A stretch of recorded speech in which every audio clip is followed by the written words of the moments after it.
तो मैं बुलाना चाहता हूँ one of my dear brother Fukra Insaan known as Abhishek Malhan and Fukra Insaan. Hello hello hello, थोड़ा कैमरा जूम आउट करना पड़ेगा भाई।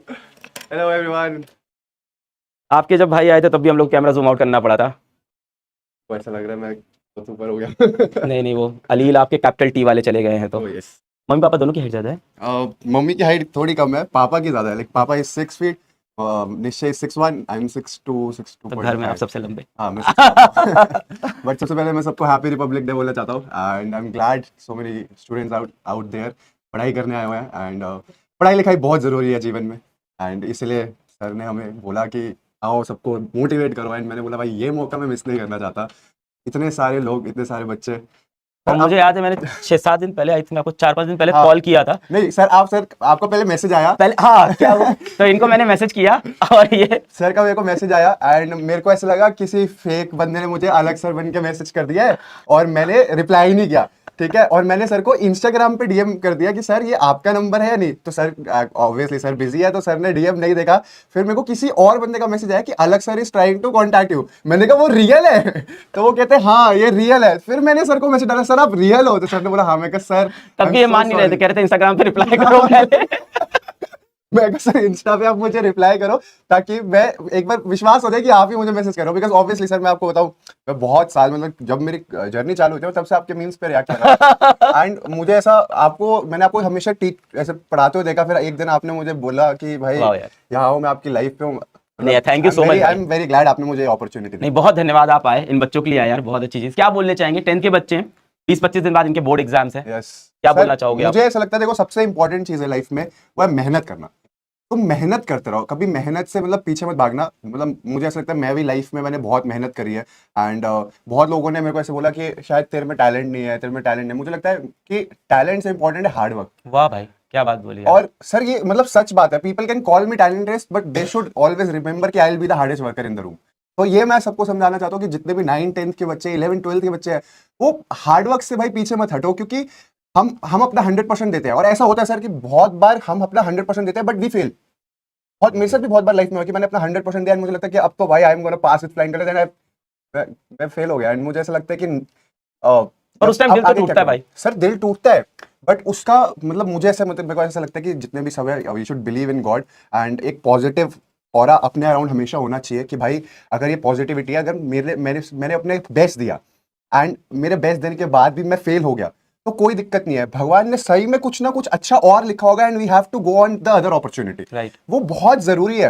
मतलब मैं आपको एक छोटी सी स्टोरी सुनाऊंगा। बिल्कुल बिल्कुल। मैं जब 12th में था तो मेरे को पढ़ने का बहुत शौक था and I have always been like कि अगर मैं क्लास में पढ़ रहा हूँ आई वांट टू टॉप, मुझे फर्स्ट आना है।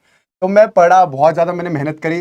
12th में मेरे अकाउंट्स में 99 आए, मेरे मैथ्स में 96 आए। जब मैथ्स में 96 और मैथ्स उस साल से सबसे टफ पेपर था। उसके बाद सब पेपर्स में अच्छा है बट मैंने कभी नहीं बताया है कि मेरा जो सबसे लीस्ट स्कोरिंग एग्जाम था वो इंग्लिश था।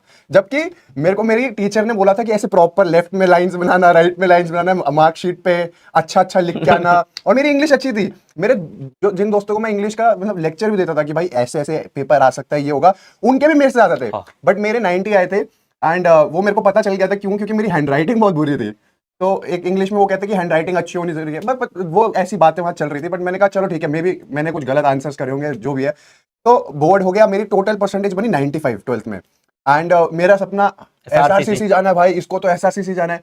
और अब एसआरसीसी गया क्योंकि एसआरसीसी में तो 97 98 ऐसी परसेंटेजेस चाहिए थे, अब मेरे आगे 95। अब मैं बहुत परेशान। मैंने मम्मी पापा को बोल रखा था, मम्मी पापा मैं एसआरसीसी जाऊंगा, एसआरसीसी जाऊंगा। 99 97 98 तो सर मिनिमम है। राइट। एंड मैं बस सर बहुत डिप्रेस हो गया था। मैं सच में बहुत मैं दिल टूट गया था। मैंने कहा भाई शायद मेरा पढ़ाई लिखाई में कुछ है ही नहीं, मैं छोड़ दूं। मेरे को इतना बुरा लग रहा था। बट फिर मैंने देखा मेरी कट ऑफ में कहाँ लगा। फिर मैं डीसीएस गया, Delhi college of arts and commerce. वहाँ 95% थी तो कट ऑफ थी। बट वहां पर भी अब एक प्रॉब्लम हो गई, उनकी कैपेसिटी थी लाइक 25 के 2 स्टूडेंट लाइक बैचेस को पढ़ाने की। एंड बिकॉज 95% कट ऑफ पे इतने सारे लोग थे तो मेरे वो 95 लाइक कट ऑफ पे 300 बच्चे वहां पर रजिस्टर हुए। तो हमारी क्लासेस ऑडिटोरियम में होने लग गई। अब ऑडिटोरियम में क्लासेस हो रही थी एंड पीछे आई स्वेयर टू गॉड ऐसे ऐसे बच्चे थे, मतलब उनको देख के मैं कहता कोई स्मोक कर रहा है, कुछ कर रहा है, मतलब क्लास में ऐसे छुप छुप के। तो मेरा तो बहुत दिल टूट गया था, मुझे लगा मेरा पढ़ाई लिखाई में कुछ नहीं है। बट फिर मैंने एक माइंडसेट बनाया कि शायद मुझे यहाँ से हार नहीं माननी एंड अगर मैं यहाँ पर नहीं मेरा कुछ बन रहा है तो I should try something else, क्योंकि सर सबके लिए पढ़ाई नहीं लिखी होती। बहुत अच्छी बात, बिल्कुल बताइए ये बात, बिल्कुल बताइए। ये मुझे ऐसा लगता है कि सबके लिए ऐसा नहीं होता कि अगर मैं मतलब पढ़ाई ही सब कुछ है, नहीं, मतलब पढ़ाई बहुत इंपॉर्टेंट है। And I always say that कि इफ अगर आप पढ़ाई लिखाई कर रहे हो तो 10 लोगों में आप अलग से दिख जाओगे कि भाई ये पढ़ा लिखा आदमी। और देखो ये सारी चीजें ये बोल रहे हैं 95% 12th में लाने के बाद। बट सर उस वक्त एक ड्रीम था ना मेरा Right. कि मेरे को एसआरसी से जाना है। Right. बट फिर उसके बाद मैंने हार नहीं मानी एंड आई डिसाइडेड कि भाई मैं यहाँ से बिजनेस स्टार्ट करूंगा। एंड मैंने अपने कॉलेज में ही बिजनेस चालू कर दिया। कॉलेज में ही? कॉलेज में। वाह भाई। एंड देन मैंने एफएमसीजी प्रोडक्ट्स का बिजनेस करा। हम 19-20 साल में? 20 साल? 19 साल में। अरे यार, एफएमसीजी प्रोडक्ट्स मैंने toilet cleaners, glass cleaners, floor cleaner, hand wash, ऐसे फ्लोर क्लीनर, ये सारे एफएमसीजी जो प्रोडक्ट्स थे इसका पूरा काम शुरू करा था। मिस्टर बॉन्ड के नाम से हमारी कंपनी भी थी। And we were doing really good. हमने पहले साल में 6 करोड़ का टर्नओवर करा ओ था भाई साहब। क्योंकि वो हमें पता चल गया था कैसे बेचना है, क्या करना है। मैं मेहनत करता गया। फिर कोविड का टाइम आया, बिजनेस थोड़ा कम होने लगा, चीजें कोविड के टाइम कैसे Right, थी। right. तो तब मुझे लगा कि शायद मेरे लिए भगवान ने इससे भी अच्छा कुछ लिखा हुआ है। तो मैंने उस थोड़ा टाइम भी सा दुख हुआ था, अचानक से कोविड आया सर, सब कुछ। कोविड आने पे मेरे हिसाब से तो सारे बिजनेसमैन थोड़े Right. परेशान ही थे, सबका Right. लाइफ ठीक हुआ था। Right. बट प्रॉब्लम क्या था मेरे को ना, ये था कि हार्ड वर्क करो। वो मैं यहाँ सबको बोल रहा हूँ कि भाई देखो, मेरे को मेरी लाइफ स्टोरी लगती है कि हार्ड वर्क पे बेस्ड है। मुझे ऐसा लगता है कि आप हार्ड वर्क करते रहो। मैंने फिर वहां से क्विट करा। मतलब बिजनेस मेरा ऑब्वियसली चल रहा था, मैंने ऐसा नहीं करा कि एकदम से मैंने शिफ्ट कर लिया। मैंने बिजनेस करता रहा and then I started YouTube. मैंने कंटेंट क्रिएशन भी चालू कर दिया, यूट्यूब वीडियोस बनाने लगा एंड बाय गॉड्स ग्रेस सब अच्छा होने लगा। And then I did reality shows, सब अच्छा हुआ। अब बट अभी भी मुझे ऐसा लगता है कि I have to do something more bigger, और अच्छे मेरे को अपने लाइफ गोल्स रखने हैं। एंड मैं फिर कंपनी हमने चालू करी अपनी ब्रांड की। फिर अब और चीजें हम फिगर आउट करते क्या करना चाहिए। तो इससे मतलब पूरी लाइफ स्टोरी से मैं लोगों को ये बताना चाहता हूँ कि believe in God, keep working hard, do not quit. And कभी भी अपना माइंडसेट मत शिफ्ट करो कि भाई अगर ये मैंने पढ़ाई में फेल हो गया तो मेरी लाइफ खत्म हो गई। नहीं, ये तो शुरुआत हुई है। Right. अगर आप पढ़ाई कर रहे हो, पढ़ाई में आप, मैं तो चाहता हूँ देखो सब मेहनत करो, अपना बेस्ट दो।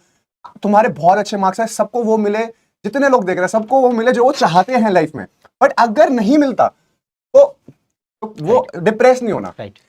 भगवान ने सब कुछ आपके लिए अच्छा लिखा हुआ है। आपको जो पसंद है उस मार्ग पे बस मेहनत करते रहो एंड जस्ट डोंट क्विट।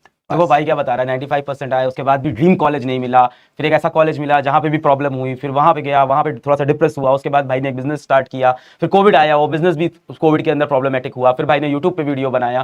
फिर उसके बाद पर आप देखो, मतलब एक बार 12th में मेहनत की, वहाँ पे वो रिजल्ट नहीं मिला। उसके बाद कॉलेज गए, वहाँ पे वो रिजल्ट नहीं मिला। बिजनेस किया, वहाँ पे वो रिजल्ट नहीं मिला। अगर मैं समराइज करूँ तो 3 बार रिजल्ट नहीं मिले जो ये चाह रहे थे। चौथी बार भगवान ने रिजल्ट दिया। पर अगर ये 3 बार में हार मान के बैठ जाता भाई कि मैं जब जब मेहनत करता हूं कुछ बनता नहीं है जिंदगी में, तो आज ये आंकड़े नहीं होते, आज जिंदगी में ये कर नहीं रहे होते। बिल्कुल। एंड मैं सबको फिर से यही बोलना चाहूंगा कि मेहनत करते रहो, पढ़ाई लिखाई करो, अपने गुरुओं पे भरोसा रखो। जो वो पढ़ा रहे हैं अच्छे से आप उसको पढ़ो, बार बार रिवाइज करो एंड मेहनत करते रहो। But make sure you don't quit. और जिस भी गुरु से पढ़ लो, सिर्फ मुझसे जिस भी गुरु से पढ़ रहे हो भाई, मैं ये नहीं कह रहा कि सिर्फ से पढ़ो, जिससे भी आप पढ़ाई कर रहे हो, आप बस अपने गुरुओं पे भरोसा रखो, अपने भगवान पे भरोसा रखो, मेहनत करते रहो, अच्छी चीजें करो और आपको लाइफ में जो चाहिए वो आपको 101% नहीं 201% मिलेगा। एंड बिलीव मी, सिर्फ पढ़ाई ही एक आखिरी रास्ता नहीं है। आपके लिए बहुत अलग अलग चीजें भी लिखी होंगी भगवान ने, वो आपको धीरे धीरे पता चलेगा। But just whatever you are doing, give your best, do not quit, give your best. Thank you so much Abhishek भाई, थैंक यू भाई आने के लिए, thank you so much sir. Thank you भाई, बिल्कुल थैंक यू। एंड जितने भी लोग देख रहे हैं, ऑल द बेस्ट। 9th-10th के पढ़ाई लिखाई चक्के, वो क्या था, चकदे फटे चकदे फटे, नपदे किल्ली, और पढ़ाई करना, मस्ती करना, अच्छे मार्क्स लाना। मेरा मन नहीं कर रहा है यहाँ से जाने का क्योंकि आपकी लाइफ पे हुआ है। But love you all and happy Republic day and all the best. Kill it. Thank you, love you भाई, थैंक यू सो मच।